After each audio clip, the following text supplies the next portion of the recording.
Bien bonjour mes amis et bienvenue dans cette nouvelle vidéo dans laquelle on va continuer cette réflexion autour du développement personnel et de la spiritualité. Voilà les nuances qu'il convient de comprendre pour ne pas faire d'amalgame et puis se perdre un petit peu. Voilà.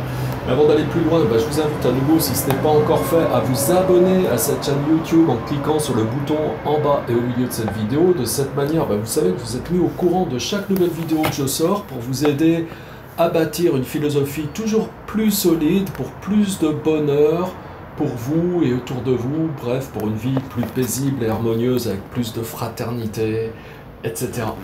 Voilà. Donc développement personnel et spiritualité, donc on a entamé cette réflexion lors de la précédente vidéo. Alors je vous disais que contrairement au développement personnel, la spiritualité ça se limite pas à des buts qui sont simplement mondains, ça se limite pas simplement à tout ce qui tourne autour de cette petite vie humaine et temporaire qui est la nôtre, et qu'au contraire, ça nous amène à réfléchir sur des plans qui vont au-delà simplement du plan purement mondain, au-delà du plan purement de cette vie présente, là, celle qu'on expérimente avec ce corps-là qu'on peut toucher, auquel on a vraiment tendance à s'identifier. Voilà. Au contraire, le chemin spirituel, c'est quelque chose qui est empreint d'une aspiration à aller explorer en quelque sorte des choses qui nous dépassent un petit peu, qu'on ne comprend pas trop au sujet de l'esprit, donc à explorer les mystères de la vie, comprendre un peu mieux qui nous sommes, qu'est-ce que l'esprit, comment ça fonctionne, quel est le lien entre l'esprit justement et puis ce corps humain au travers duquel on se manifeste pendant un temps. Voilà, comprendre aussi peut-être et savoir discerner si nous sommes un corps avec un esprit, comme on a souvent tendance à le penser, hein, et où on a tendance à dire que l'esprit se situe dans le cerveau. Et à ce moment-là, quand le corps est mort, le cerveau est mort, et donc il n'y a plus rien qui existe. Ou alors, est-ce qu'au contraire d'être un corps avec un esprit, on ne serait pas un esprit avec un corps? Et là, ça ouvre à une autre réflexion, hein, de se dire, à ce moment-là, oui, alors est-ce que la mort existe vraiment? Et si elle existe, qu'est-ce que c'est? Voilà. Et si elle n'existe pas vraiment, alors qu'est-ce qui se passe? À quoi relie-t-on le concept de la mort, en fin de compte? On relie le concept de la mort à la disparition de ce corps physique, ou au fait qu'à un moment donné, ce corps physique ne fonctionne plus et il devient inopérant. Mais regardons bien,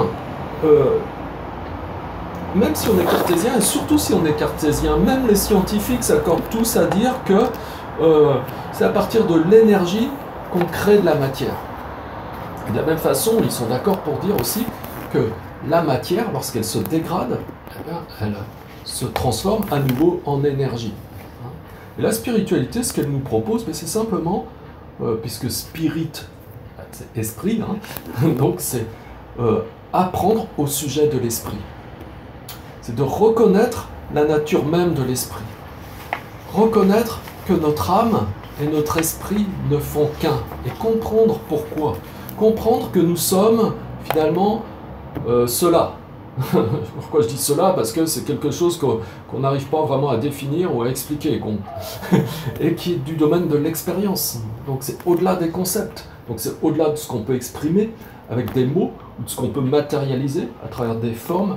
Voilà, c'est vraiment sur un plan de compréhension différent. Donc comprendre que nous sommes unis, que l'esprit et l'âme ne font qu'un. Et donc que cela, cette dimension tellement plus vaste de notre être, où là on n'est pas limité à cette petite carcasse égocentrée, c'est un espace tellement plus vaste, quoi. Et que tout ça, c'est immortel.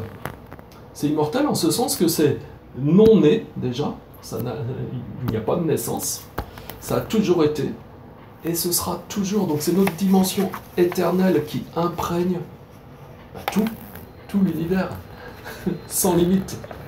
Tout l'espace, dirais-je. Au-delà de l'univers, c'est tout l'espace. Donc plus basiquement, parce que après ça nous amène des réflexions qui nous dépassent, mais c'est ça qu'on va explorer dans la spiritualité. Hein. Et on doit avancer sur ce chemin. Sinon, bon, c'est quoi la spiritualité? C'est pas que des techniques de développement personnel, parce que quand on parle de développement personnel, souvent c'est des techniques, on se les approprie. Oui, ça permet de vivre sa vie bien mieux, mais sa vie, quelle vie? Ben, la vie mondaine, cette vie-là. Hein. Et au-delà de ça, eh bien, là c'est le champ de la spiritualité. Alors plus basiquement sur la spiritualité, déjà, on a besoin de commencer par là, de comprendre qu'on n'est pas une petite entité séparée du reste. D'accord? Qu'on n'est pas quelque chose d'unique et de séparé du reste, et puis qu'on ne fonctionne pas de manière indépendante. Comprendre que donc notre esprit n'est pas limité, que voilà, comme je disais tout à l'heure, on n'est pas cette petite carcasse égocentrée, et comprendre que chaque être vivant, quel qu'il soit, que ce soit un être vivant sous forme humaine ou sous forme animale ou n'importe quelle autre forme, eh bien on aspire tous à la même chose.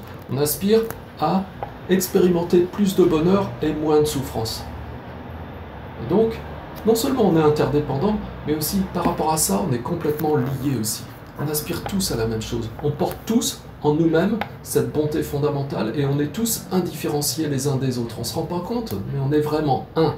C'est-à-dire que quand on est en train de produire un acte franchement nuisible pour autrui, eh bien en même temps c'est comme si on retourne le poignard contre nous. Donc le bonheur de tous, c'est l'affaire de tous. Hein, et en aucun cas je ne dois provoquer de la souffrance à qui que ce soit. D'accord? Donc basiquement c'est ça. Donc déjà, il faut avoir une profonde réflexion sur la condition animale, n'est-ce pas? Ça c'est très très important.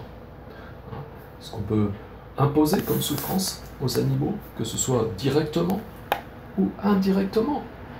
Hein, quand on va au supermarché ou au commerce du coin et qu'on achète de la viande ou qu'on achète du lait, des œufs, etc. etc. Voilà. Ça c'est un autre débat, mais ça fait partie de la réflexion. Et la spiritualité, ça commence par ça. Ça commence par la non-violence, comprendre que nous sommes tous un et que le bonheur de tous est l'affaire de chacun d'entre nous. Voilà.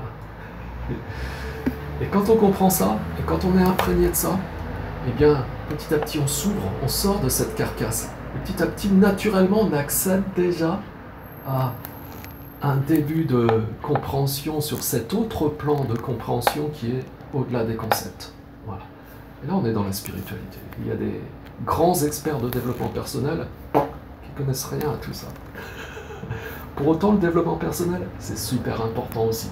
Et je vais vous expliquer pourquoi dans la prochaine vidéo. Voilà. Si vous avez aimé cette vidéo, je vous invite à cliquer sur j'aime, bien entendu, comme d'habitude, et surtout, partagez-la pour être avec moi, pour qu'on avance ensemble et qu'on contribue ensemble à plus de paix et de bonheur dans le monde. Et profitez-en au passage pour télécharger la méthode de méditation que je vous offre, la méthode de méditation ici et maintenant.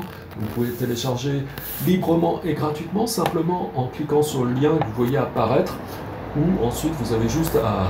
Enfin, vous avez une autre fenêtre qui s'ouvre, vous avez juste votre prénom à rentrer et votre adresse email et vous recevez ça automatiquement. Voilà. Et bien en tout cas, merci pour votre soutien mes amis, je vous dis à bientôt pour la prochaine vidéo.